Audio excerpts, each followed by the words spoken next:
પાલનપુર તાલુકાના રતનપુર ગામમાંથી એક આશ્ચર્યજનક ઘટના સામે આવી છે।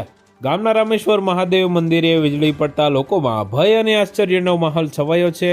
આ ઘટના દરમિયાન મંદિરના ગર્ભગૃહ ઉપર વીજળી સીધી પડતા મંદિરના મુખ્ય શિવલિંગ તૂટી ગઈ હતી।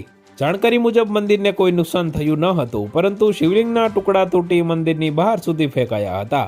સ્થાનિક લોકોના જણાવ્યા મુજબ વીજળી પડતા મંદિરના અંદર ભારે ધ્રુજારી સાથે પ્રકાશ થયો અને મંદિરના અંદર સ્થાપિત શિવલિંગ ભાંગી ગઈ હતી। વિસ્ફોટ જેવો આ અવાજ સાંભળી ગ્રામજનો મંદિર તરફ દોડી ગયા હતા। ઘટના પછી મંદિરમાં ભક્તોમાં ભય સાથે આશ્ચર્ય પણ જોવા મળ્યું હતું।